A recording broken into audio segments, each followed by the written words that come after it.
Tapping in. Are we live?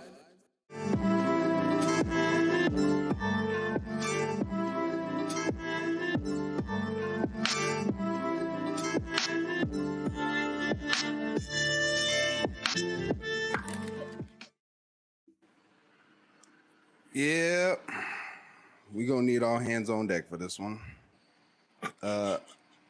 This affects you, cause it's hot. It's been hot here, over 100, multiple days this summer. I know it's been hot there.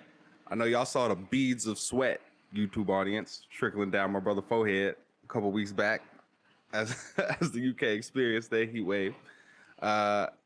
And the reality of it being hot has led us to the question of climate change. Mainly the question of how is this still a question? And how worried should we be? And what we gonna do? Zway. Run now, fast, run is what we're gonna do. But you're absolutely right in the sense that there has been record temperatures that have been going through. So if you've been in the U.S. and you've been in the U.K., like my brother said, you saw the last episode. It was so hot, my glasses were sweating, man. It was one of those times. So over the last 2 weeks, what we've been seeing across those places has been a huge flash of heat that has been coming through. Undoubtedly, this heat is connected to the growing climate change crisis. So we did decide to do what we always do on this show, which is to do some research, unpack the history of climate change, unpack where we are right now, the realities of it. It's always interesting when we do these types of show, Miles, because sometimes we encounter topics and conversations that are being had ad nauseum, like climate change, but still being able to find some pretty cool, interesting things about it. And I think one of the things that people get conflicted about, myself included, is about how it impacts us right now, what actually can be done, and some of the misinformation around it. So when we talk about how it impacts us right now, being in the UK, it was hot as hell. It was hot as hell, and you could feel it, you know. And I know the same thing was in the US. I'm pretty interested in what you were able to find out on your research journey on this topic. Yeah, so as I looked through the facts of climate change and through the recent um, examples and different circumstances, which seem to provide us like very tangible evidence of climate change, I tried to ground myself in remembering that when I first heard it, like of climate change, right? I heard it through school science class, right? I remember it was like definitely like some Bill Nye videos, and my science teacher like, were legitimately explaining that because of the way that humans interact with the world, we produce waste, and that waste changes the climate, right? So because it was presented to me in a scientific way, I don't ever remember questioning it, right? And I don't ever remember feeling like it was something that was questioned as scientific fact until my political awareness was raised, right? So as I'm thinking about what I uncovered, as I'm thinking about the heat waves that are happening in London, right? As I'm thinking about all over the globe, crop shortages and power outages and wildfires and literally like plane runway tarmacs melting. I'm seeing this very much as evidence of this thing, and I'm trying to ground myself in that other people's experience might not have been that. Like, how would I be processing all of this if my parents or some other adult I respected introduced the idea of climate change to me as a hoax? So I tried to stay grounded in that, because otherwise I'm looking very, very, very side eye at y'all for not having watched your Bill Nye, right? Like, we all grew up on Bill Nye. We trusted him about gravity. We trusted him about chemistry. We should probably trust him about this, right? Especially when places like India are experiencing temperatures of over 120 degrees. Mexico is having droughts, shortages of water, and the UK is literally on fire with its hottest day ever on record and the destruction of over 41 homes. So I'm trying to be humble in this, but it's hard. Zoe, what did you find? What did you uncover? And how did it make you feel? And by the UK being on fire, no, we're not talking about the weekend that myself and Hassan had, although that was lit. That's not what we're speaking about. What we are speaking about is, you're right. It's the actual tangible. Now we're seeing the effects of climate change on us, and that's happening across the board. So, in specific, what I wanted to look at, what I wanted to look at is the history of the climate change discussion. And part of when people are saying it's a hoax is they like to point out the fact that, hey, people have been talking about climate change for a long time. How long that is, the first iterations of the impact of global warming specifically came in 1824. In 1824, there was a French scientist, Joseph Uris, who particularly said that, hey, y'all, carbon dioxide is raises heat when it engages with sunlight. It raises the temperature of heat. Funny enough, a few years after that, in 1857, there was a female scientist. Make sure that I get her name right. Eunice Foote. Eunice Foote in the U.S. did an experiment where she trapped oxygen and then she trapped carbon dioxide and she put them out in the sun, and there was a tangibly the carbon dioxide was tangibly hotter. Now that is as basic as evidence in terms of what actually is happening right now. We are the Earth's atmosphere acts as a protecting layer around the globe, and it entraps and keeps in the vital carbon dioxide, oxygen, all the atmospheric things that happen on Earth. They kept under this atmosphere, this thin layer that we're speaking about. So I know many years ago there was conversations that we have burnt a hole through the Earth's layer. We burnt a hole through the Earth's layer. That's what was being said, and what that implies is that the carbon pressure, that the carbon that we're producing, has impacted that protective layer around us. So on one end, you have the heat that's coming in from that hole within the atmosphere, and then also you have the increasing number of carbon that's being produced. It heats the world up. Now, what happens then is that we see now the melting of the ice caps, which are raising ocean levels across the world, and then also it makes a very weird atmospheric patterns. One of those weird atmospheric patterns is an increase in hurricanes, which we're seeing. We're seeing an increase in tornadoes, which is also what's happening, but also an increase in heat waves. And how these heat waves happen, and this is actually kind of cool when I researched it. It turns out there's about four bands of jet stream air that circle around the Earth. So with the Earth, there's four jet stream bands, and they kind of move in a wave nature in different parts of the world. And wind, they push cooling wind from one part of the world to the other part of the world.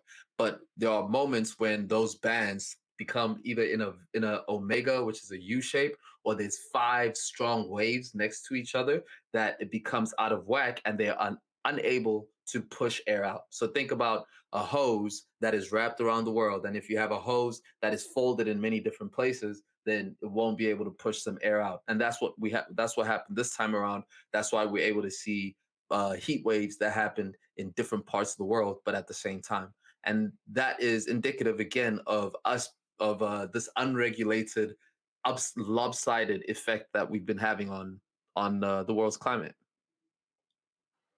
I appreciate you ending that very informative, like just breakdown with the impact that we're having. Because as I started to approach this question, my first thing was, let me be able to check the research and understand how much evidence is there that humans are causing and exacerbating the heating of the planet. It's a lot. Okay, that is true. That is the case, right?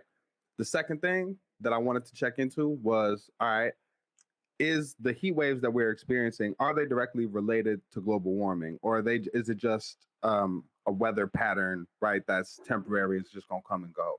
And the research that I did also was able to establish that because of global warming that we're actively contributing to, it is increasing the baseline temperature, which makes it more likely that we'll continue to experience heat waves that are more extreme and more frequent, right? So at the heart of it, I wanted to be like, can I say for show, can I know and then get on the show and say, right? Like, we are causing global warming, and global warming is causing these heat waves that we're experiencing? And the answer is for sure yes, right? And so once I kind of had that in mind, I was like, let me see what Fox and them talking about, because what is their take? What is their response to this? Right? Are they? And I put it on YouTube. And now, if you look up critical race theory, or if you look up um, gun control and Fox News on YouTube, you're gonna get a whole bunch of results. Right? I looked up heat waves Fox on YouTube. I got one result. Right? And the video was hard for me to watch, having done all the research that I did. Um, but it was mostly saying that that because people feeling hotter, it was crazy. Like, I encourage y'all to go watch it. It was saying that just because it's hot outside and people feel hot, that it's just a feeling and not a fact, right?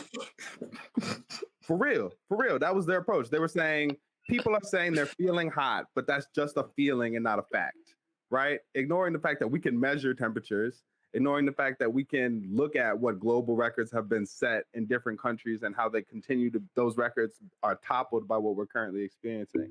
So it was crazy to me to see that approach, but it was also why, as I got to the show, I wanted to be like, let me answer and say those questions directly, or those answers directly, because that's the level of conversation that's being had, and it's scary. It's quite scary. That's also toxic. If you come up, you be like, "Yo, it's hot." It's like, nah, that's just a feeling. That's gaslighting. That's gaslighting. I like what you did. Quite literally. Gaslight, hot is gases, greenhouse. My God. Come on. We're professionals. We're professionals with this. This is too easy. This is too easy.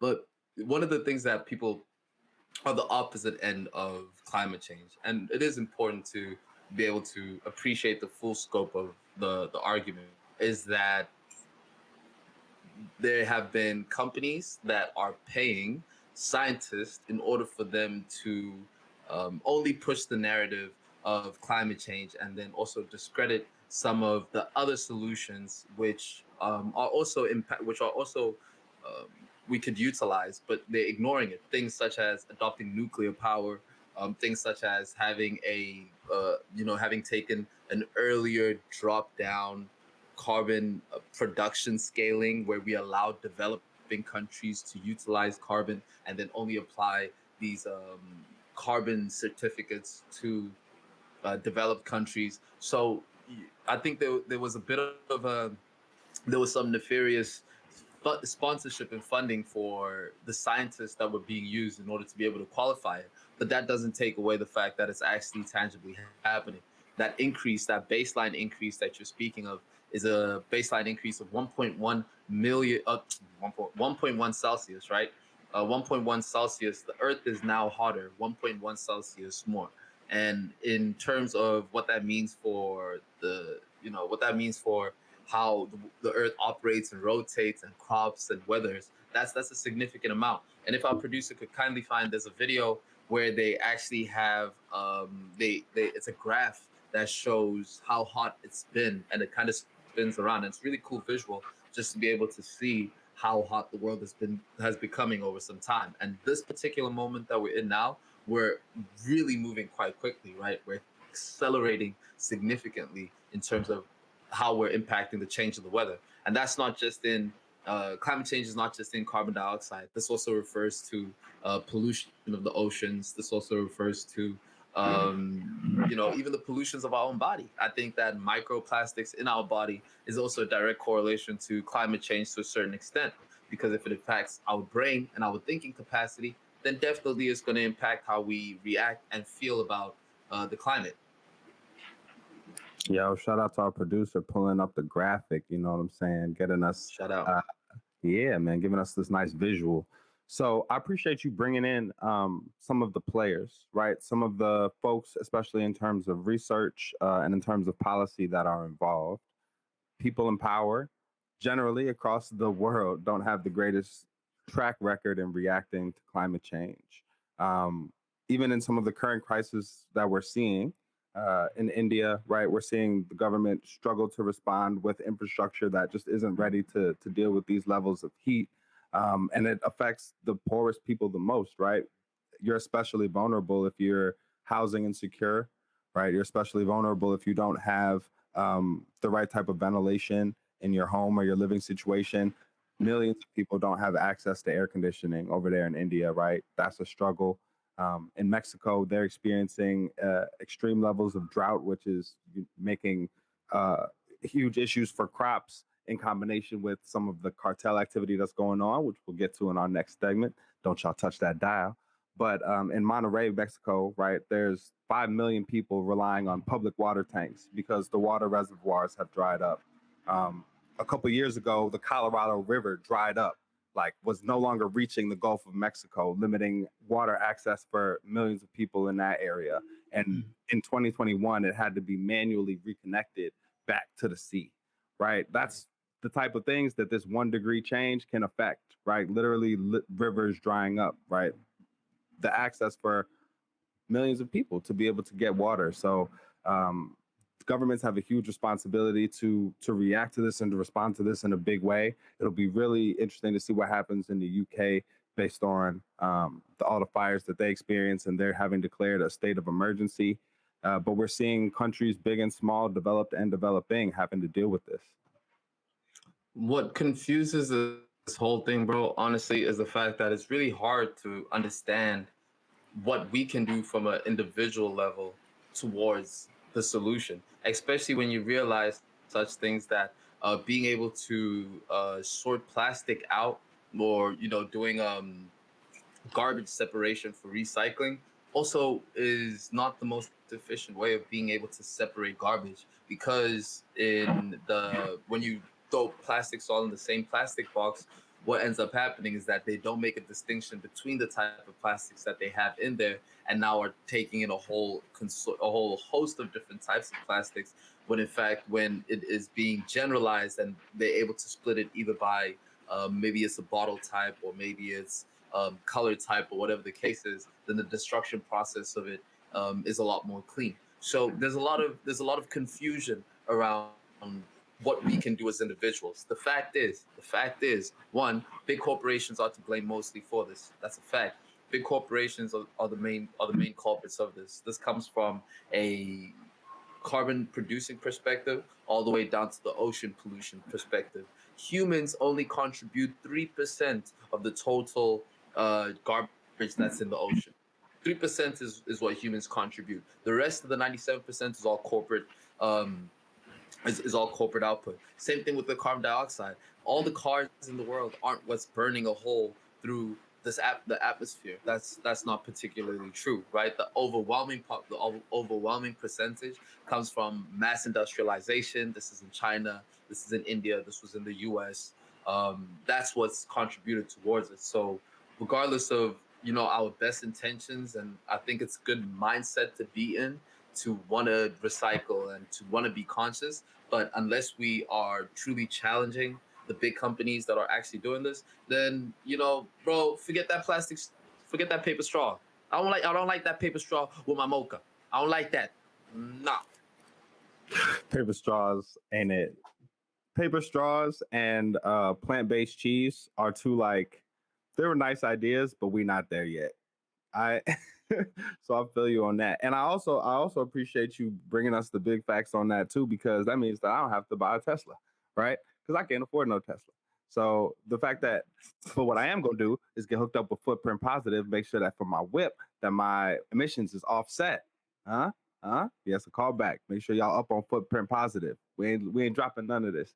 But though I don't have to buy a Tesla, though it's important to contextualize the the effect that people have versus the effect that corporations have on climate change. I appreciate you bringing us the action steps, right? That's why it's important to consider larger policy based solutions to approach this global harm from a structural level. So, social protections, like what I was just illustrating when I was talking about countries all over the world having to deal with this, and vulnerable populations being those that are most impoverished. One thing that we could do to adapt and to navigate our current reality, because we've been passing these deadlines, right? These deadlines to change our emissions in order to mitigate climate change. We're passing the deadline. So now we have to think about what are ways that we can address the climate that we're going to have to live in. One of those ways is to have more spaces with air conditioning and misters and fans in public spaces. Again, people who are housing insecure or experiencing homelessness have a real, like, it's a real threat to them. So spaces where they can cool down just to make sure that we don't have people dying of heat exhaustion on the street. It's another time to have a conversation about health insurance coverage, right? In the US, what does it mean that people have this high risk of heat stroke, heat exhaustion, but not everybody has insurance and isn't covered, right? You can't just be taken to the hospital and receive treatment for that and it's all good. There are early warning systems we can start to think about putting in place when we have these heat waves coming, letting people know that, hey, you might want to, in the most extreme cases, water down your roof, hose down your roof so that it doesn't catch on fire, right? So that you are aware that it's going to be not just hot, like, oh, good day for the beach, but hot, like, make sure that you're good health wise. And then that's a few things that I wanted to mention intentionally before getting to like addressing actually decreasing greenhouse gases, right? Again, Footprint Positive is a collective that essentially allows you to offset your car's emissions by planting trees, which not only decrease the ozone, the greenhouse gases and the ozone layer, but also decrease temperatures in the area if you plant a big tree, like 20 to 25 degrees, right? So planting trees is a huge one. Addressing methane emissions levels, nitrous oxide emissions levels, and knowing which politicians, local and on a big scale, are where they are on all of these policies and all of these issues and ideas. So I guess that's my way of telling you, you got to vote on this one too. To my South African listeners, so you heard you're gonna need air conditioning. That's electricity. The country's running out of electricity. Or you might need to hose down your roof. That's water. The country's also running out of water. To which I ask, what you gonna do then? What you gonna do? And that is exactly why we do the show, man.